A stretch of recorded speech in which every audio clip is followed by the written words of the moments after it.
retained our existing director of the pool, Megan O'Donnell, and so we've got a good manager of the pool, and she's in the process. We've also advertised for young people to come in that want to continue lifeguarding and being a part of the pool operation.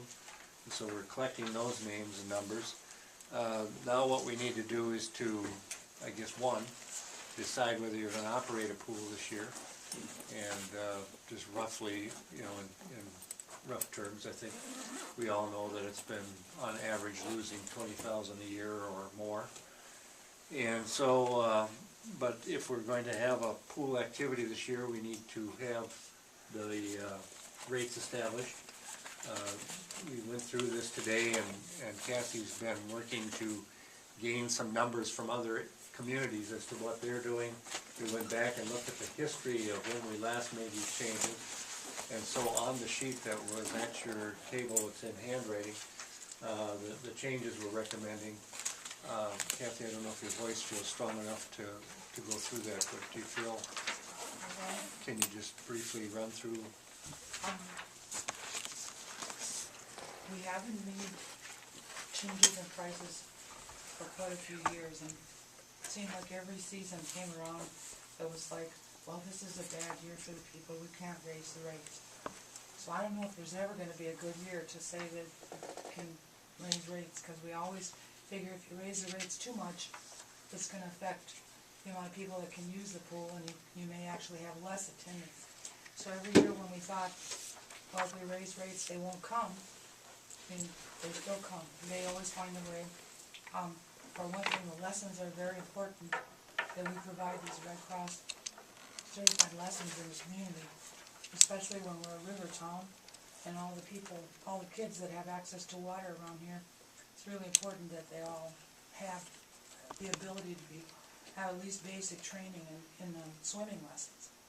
So we have, the lessons that we charge for our residents are cheaper than for non-residents, because our residents are subsidizing it through tax dollars. The fees are similar, though, to what you would pay if you went to Red Cross in Winona or Rochester.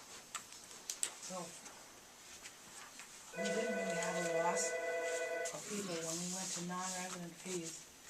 People felt it was still important to teach their kids to swim, and we have a lot of good teachers and a good program up there, so that we didn't suffer in that regard. In the village still, reimbursing them. No, oh yeah, the village, not for lessons though.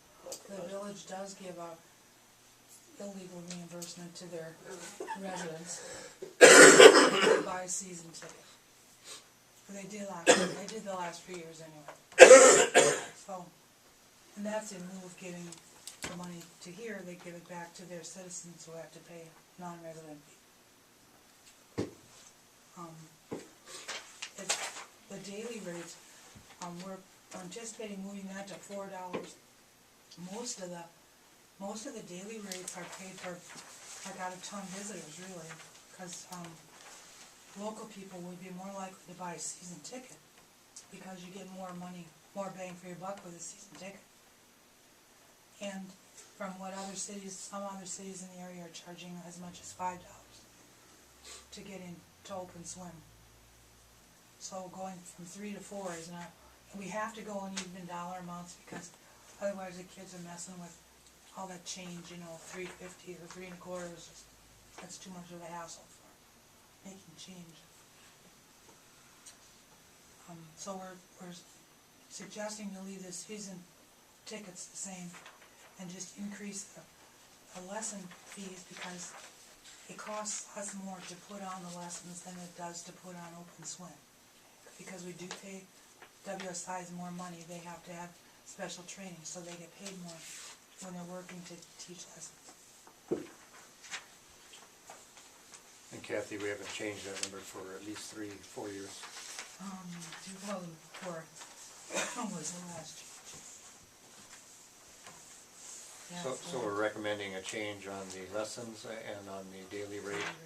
And our hope is that it encourages people to buy a pass, which makes us less dependent on whether people choose to come daily. And should help stabilize the pool revenues versus our outgo. So, Mr. Mayor, what we're asking for is your thoughts about opening the pool this year and maintaining a pool operation, and if we do, to allow us to adjust the rates per the sheet that you have been provided. Comment? Where do we stand with LGA in the state right now? Currently, we probably are looking at about a $48,000 additional cut this year. And what have we cut it? That went down from 113 to 48, didn't it? Yeah, if it had been the governor, then it would have been 113,000. So that's the good news. Later on, we're just going to talk briefly about there's a concerted effort to make sure that you don't get another surprise later on in the year, to make sure that there's agreement on that. So if that be the case, then we feel fairly confident that's what our number is. But it's politics, so of course you never really know. So there is no other cuts as of right now other than the 48 No. that will affect us? Assuming, Mark, that they come up with a plan. Right. And I think there was good news broadcast today, something to the effect that the cash shortfall that they thought the state would have to borrow this year, and this year ends June 30th, and then we move into the next year, state-wise, that they were not going to have to borrow cash, so that was a positive. But they still, of course, alerted us that next year there was going to have to be cash borrowed, and of course the question is how much, and then what does that do to the markets in terms of looking at the state's bond rating and all that type of thing. So there's a lot of moving parts, but at least there's some good news surfacing. And I think our most important thing at this point is to try to convince our legislators not to let anything additional happen beyond this, that we will learn to live with this, but beyond that it's going to be onerous. I'd move we open the pool and adopt the schedule that's presented. Second. Motion by Mr. Remington, seconded. Any further comment? All right, all in favor of the motion say aye. Aye. All opposed?